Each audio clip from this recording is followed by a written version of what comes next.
শুভ সকাল আমার প্রিয় বন্ধুদের, কেমন আছো তোমরা সবাই? আশা করছি সবাই ভালো আছো। আজ হলো শুক্রবার, আমার আরও একটি নতুন ব্লগে তোমাদের সবাইকে স্বাগত। সকালবেলা একটু চা খাবো, তাই চা করছি। আর এখানে করছি আলু ভেন্ডি ভাজা। হাজব্যান্ড তো অফিস যাবে, তরকারি ভাত সব তো হয়ে গেছে, এবার এই ভাজাটা দেবো, ভাজাটা করে নিচ্ছি। আর বন্ধুরা, আজকে আমার ব্লগটা তোমাদের কাছে ভালো লাগলে প্লিজ একটা লাইক দিয়ে ভিডিওটা দেখা শুরু করো, কমেন্ট করো, শেয়ার করে দিও। আর নতুন বন্ধু হয়ে থাকলে অবশ্যই আমার চ্যানেলটি সাবস্ক্রাইব করে আমার পাশে থেকো। চাটা এখন ঢেলে নেব, তিনজনে মিলে একটু চা খাবো। আর আমার পুরনো বন্ধুরা তো অবশ্যই জানো আমার চা খাওয়ার কোনো নেশা নেই। অনেক দিন বাদে, মনে নেই কবে লাস্ট মানে চা খেয়েছি সকালবেলা। অনেক দিন বাদে হঠাৎ করে মনে হলো চলো আজকে তিনজনে মিলে একটু চা খাই। আর বন্ধুদের কাছে আমার একটা অনুরোধ, প্লিজ তোমরা একটা লাইক দিয়ে সম্পূর্ণ ভিডিওটা আমার ফুল ওয়াচ করে দিও। তোমরা তো দেখোই আমার চ্যানেলটার অবস্থা খুবই খারাপ, ভিউ হয় না, আর কমেন্টে এত ভরে যায়, কমেন্ট প্রচুর আসে। প্লিজ আমি তোমাদের কাছে একটাই অনুরোধ, ফুল ওয়াচ করে দিও আমার ভিডিওটা। কেউ স্কিপ করে ভিডিওটা দেখো না। আমি কিন্তু তোমাদের কারো ভিডিও কখনো স্কিপ করে দেখতে যাই না। আর যারা আনসাবস্ক্রাইব করে দাও তাদেরকে অনুরোধ, তোমরা প্লিজ আমার ভিডিওতে এসো না। যাই হোক, চা খাওয়ার পরে এবার হাজব্যান্ডকে টিফিনটা রেডি করে দিলাম, ও তো চলে গেল অফিসে। তারপরে মেয়ে বাথরুমে স্নান করছে, আমি ততক্ষণ কি করছি, ঘরগুলো একটু মুছে নিচ্ছি। তোমাদের কাছে অনুরোধ, কেউ একটু স্কিপ না করে সম্পূর্ণ ভিডিওটা আমার দেখো। আমি তোমাদের কারো ভিডিওই স্কিপ করতে যাই না, সম্পূর্ণ ভিডিও ফুল ওয়াচ করে দিই। প্লিজ আমাকে তোমরা একটু সাপোর্ট করো যাতে আমি সামনের দিকে এগোতে পারি। আমি কিন্তু আজকে ইউটিউবে এসেছি প্রায় 4-5 বছর হয়ে গেছে, জানো তো। মানে আমার প্রথমে আমি কুকিং চ্যানেল খুলেছিলাম। যাই হোক, তারপরে একটা ঘটনা হয়ে যায় আমার জীবনে, তারপরে আমি সেই চ্যানেলটা বন্ধ করেই রেখে দিয়েছিলাম। প্রায় দেড় 2 বছর মতন বন্ধ ছিল। তারপরে আমি আবার শুরু করি ব্লগিং চ্যানেল। আর ব্লগিং চ্যানেল তো 1.5 বছর তো হলো। তোমরা প্লিজ আমায় একটু সাপোর্ট করো, আমাকে সামনের দিকে এগিয়ে নিয়ে যেতে একটু সাপোর্ট করো। তোমাদের সাপোর্ট ছাড়া তো আমি কিছুই করতে পারবো না। আর আমি তো তোমাদের সাথে সব সময় আসছি। আর আমি বেশ কিছুদিন ধরে দেখতে পাচ্ছি আমার অনেক পুরনো দিদি ভাইরা আছো, যারা অনেক দিন ধরে আমার ভিডিও দেখো না, এবং হঠাৎ মাঝেই দেখি তারা আমার ভিডিও দেখে। জানি না তারা এটা কেন করে। মানে অনেক দিন তাদের কোনো ভিডিও আমার ফোনে আসেও না, হঠাৎ করে আসে। মানে এগুলো যে কি হচ্ছে আমার সাথে, আমি সত্যিই কিছু বুঝি না। যাই হোক, তাদের হয়তো আমার আবার অনেক দিন বাদে মনে পড়ে, তাই হয়তো তারা আসে। যাই হোক, আমি তাদের ভিডিও দেখে নিই। তারা অনেক দিন বাদে ভিডিও মানে যখন আমার দেখে, কমেন্ট করে, তখন সেই কমেন্ট ধরেই আমি আবার তাদের ভিডিও দেখে নিই। যাই হোক, আমার সাথে এগুলো হচ্ছে, কেন হচ্ছে, কিভাবে হচ্ছে জানি না। আর যারা আনসাবস্ক্রাইব করে দাও তারা দয়া করে আমার ভিডিওতে এসো না। আর আমাকে সাবস্ক্রাইব করোই না, তোমরা অন্য কাউকে সাবস্ক্রাইব করো। ওই আনসাবস্ক্রাইব করার জন্য আমার ভিডিওতে এসো না তোমরা। কেন শুধু মানে আসছো, তোমাদের সময় নষ্ট করছো, তাই না? এসব তো আমি করতে যাই না, এই জন্য আমার এইসব ভালোও লাগছে না। আমি ভিডিও বানাই, আমার প্রিয় দিদিভাই অনেক আছে, দিদিভাই দাদাভাই, আমি তাদের জন্যই ভিডিও বানাই। তারা আমাকে অনেক সাপোর্ট করে, অনেক ভালোবাসে, আর আমিও তাদেরকে অনেক ভালোবাসি। যাই হোক, আমার ঘরগুলো মোছা হয়ে যাওয়ার পরে মেয়ে তো স্নান করিয়ে দিলাম, তাই মেয়েকে দিয়ে আজকে ফুলগুলো তোলাচ্ছি।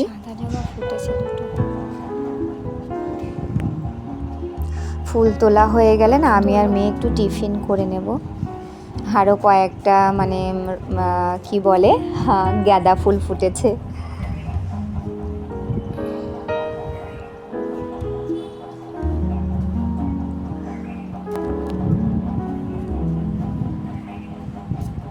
পারবে? সাজিটা নিচে রেখে নাও বাবা। বাহ, আস্তে, ওই পাশ দিয়ে চলে যাও, ওই পাশ দিয়ে। পারবে, আস্তে আস্তে যাও। আস্তে আস্তে। ফুলগুলো আবার হাওয়ায় পড়ে না যায়, হাওয়া দিচ্ছে।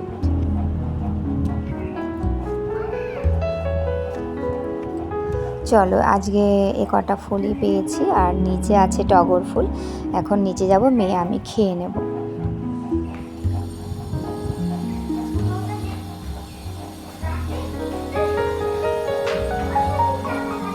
তারপরে খাওয়া দাওয়ার পরে স্নান করে আমি দেখো পুজোটাও সেরে নিলাম। আর শাশুড়ি তো বাড়িতে নেই, ওনার মেয়ে জামাইয়ের বাড়িতে গেছে গতকালকে রাতে, তাই পুজোটা আমি দিলাম।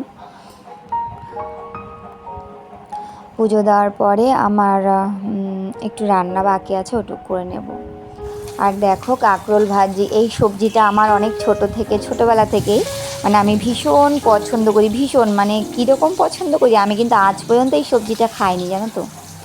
পছন্দ করি এটাই, বাজারে বা মানে আমার বাবু যখন, মানে বিয়ের আগের কথা বলছি, আমার বাবু না এই সবজিটা যখন নিয়ে আসতো বাড়িতে ব্যাগের মধ্যে থেকে, এই সবজিটা না আমি শুধু ধরতাম, ধরে মজা পেতাম, আনন্দ পেতাম।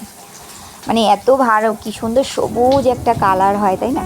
আর এখন আমার হাজব্যান্ড বাজার করে নিয়ে আসে, আমিও ঠিক একই করি। আর আমার হাজব্যান্ড হাসে, বলে তোমার সবজিটা এত ভালো লাগে, তুমি অথচ খাও না। জানি না কেন সবজিটা আমার খেতে একদমই ভালো লাগে না। তা ভাজা করে দিই, আমার হাজব্যান্ড আর শাশুড়ি খায়, এরা দুজনেই খায় এই কাঁকরোল ভাজাটা। দেখো তোমাদের কাছে হয়তো কেমন লাগতে পারে, তাই না এই কথাটা। চলো এগুলো ভাজা হয়ে গেল। এবার আজকেও আমি এর আগের ব্লগে দেখেছিল 2-3 রকমের মাছ এনেছিল, বলেছিলাম হয়তো, তার মধ্যে মাছের মাথা ছিল। আজকে ওই গাঠি কচু দিয়ে মাছের মাথা করছি। আর এখানে তো আদা জিরে লঙ্কা বাটা, তার মধ্যে আমি 1 চামচ হলুদ দিয়ে আমি একটু মিশিয়ে নিই। এবার আমি সবজিটার মধ্যে দিয়ে দেবো, তারপরে ভালো করে কষিয়ে নেব। আমার অনেক প্রিয় বন্ধুরা আছো, মানে প্রিয় দিদি ভাইরা দেখি গাঠি কচু বিভিন্নভাবে রান্না করো, আমি তাদের রান্নাগুলো দেখি। তবে হ্যাঁ, এখন তো সবার ভিডিও দেখতে হয়, সেভাবে হয়তো সম্পূর্ণ রেসিপি অনেক সময় এমন হয় কাজের চাপে খেয়াল করতে পারি না, কিন্তু আমি কিন্তু সবার ভিডিও ফুল ওয়াচ করে দিই, মানে ভিডিওটা চালিয়ে রাখি, চালিয়ে যত দূর সম্ভব হয় আমি ভিডিওটা দেখার চেষ্টা করি। আমি রান্নাঘরে রান্না করতে করতেও দেখি, এবং আমার রান্নাঘরের ওপর দিয়েই আমাদের বাথরুমটা, বাথরুমে জামা কাপড় কাচতে কাচতেও আমি ভিডিওর দিকে চোখ দিই। এভাবে আমি তোমাদের সবার ভিডিওগুলো দেখি।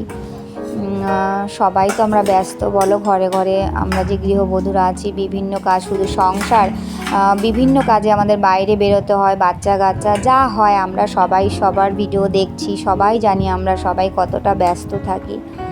এখানে তো আর কিছু বলার নেই সেভাবে। যাই হোক, মাছের মাথাগুলো আগেই ভেজে নিয়েছিলাম। এবার জলটা দিয়ে মাছের মাথা দিলাম। এবার আমি ঢাকা দিয়ে এসে মেয়ের পড়াগুলো একটু দেখছিলাম, ওর তো পরীক্ষা শুরু হয়ে যাবে 1 তারিখ থেকে, তাই এরকম কাজ করতে করতে, ঘরে কাজ করতে করতে মেয়ের পড়াগুলো আমি একটু দেখতে থাকি। আর মেয়েকে বলি, বাবা তুমি একটু জোরে জোরে পড়বে, যাতে আমি রান্নাঘরে থাকি বা বাথরুমে থাকি বা ঘরের অন্যান্য জায়গা থাকলেও আমি তোমার আওয়াজটা শুনে বুঝতে পারি যে তোমার কোথাও পড়াতে ভুল হচ্ছে কি না। এইভাবেই ওকে বলে রাখি আর কি। আর এভাবেই আমি ঘরের সমস্ত কাজ করি। আর এখানে বাসনগুলো আমি মেজে রেখেছিলাম, এখন ধুয়ে নিচ্ছি। আর ওদিকে মাছের মাথা রান্নাটা তো হচ্ছে।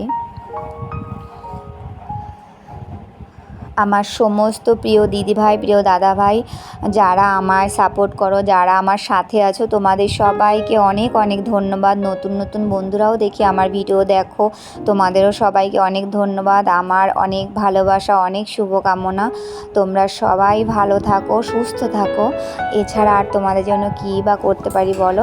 বাসনগুলো মাজা হয়ে গেল, আর তোমাদের সাথে তো আমি অবশ্যই আছি, তোমরাও আমার সাথে থেকো, আমার সামনের দিকে এগোতে একটু সাপোর্ট করো। আমার চ্যানেলটার অবস্থা সত্যিই খুব খারাপ। আমি দেখছি কয়েকজন দিদিভাইদের ভিডিও দেখি, তারা আমার অনেক পরে ভিডিও শুরু করেছে, তারা মনে হয় আমাকে এখন মানে সাবস্ক্রাইবের দিক দিয়ে তারা আমাকে মানে এগিয়ে যাচ্ছে, আমার থেকে এগিয়ে যাচ্ছে আর কি। নিজেরই তো লজ্জা লাগে বলো, তারা এগিয়ে যাচ্ছে আর আমি কোথায় সেই এক জায়গাতেই পড়ে আছি। প্লিজ তোমরা আমায় একটু সাপোর্ট করো। আর রান্নাটা হয়ে গেছে, সবজিগুলো সিদ্ধ হয়ে গেছে। এখন আমি সামান্য ভাজা জিরের গুঁড়ো দিয়ে দিচ্ছি, আর অল্প একটু ধনেপাতা দেব, ব্যাস। এভাবেই রান্না করলে মানে আমাদের বাড়িতে সবাই আমরা ভীষণ ভালো খাই, ভীষণ স্বাদ হয়, ভীষণ লোভনীয় আর কি হয় তরকারিটা খেতে। চলো রান্নাটা তো হয়ে গেল, এবার আমি নামিয়ে নেব। আর রান্নাটা হয়ে গেলে মেয়েকে তো খেতে দিয়ে দিই সবার আগে, তারপরে যা টুকটাক রান্নাঘরে কাজটা কমপ্লিট করে তারপরে আমি খেয়ে নেব। আর আমার সমস্ত বন্ধুদেরকে তোমরা এতক্ষণ পর্যন্ত ধৈর্য ধরে যারা আমার ভিডিওটা দেখছো তোমাদের সবাইকে অসংখ্য অসংখ্য ধন্যবাদ। তোমরা এভাবে আমার পাশে থেকো, আমায় একটু সাপোর্ট করো। দেখো আজকের মেনু এই কাঁকরোল ভাজা, আর সকালবেলা দেখলে যে আলু ভেন্ডি ভাজা করছিলাম সেটা একটু রয়েছে, আর এখানে ডাল করেছি ডাঁটা আর পেঁপে দিয়ে, দুটো সবজি একসাথে ডাল করেছি। আর এই দেখো তরকারিটা। আজকে মেনুগুলো তোমাদের কাছে কেমন লাগলো অবশ্যই কমেন্ট করে জানিও। ভিডিওটা তাহলে এখানেই রাখি, তোমাদের সাথে আবারও দেখা হবে আরও একটি নতুন ভিডিও নিয়ে। তোমরা সবাই ভালো থেকো, সুস্থ থেকো, সাবধানে থেকো।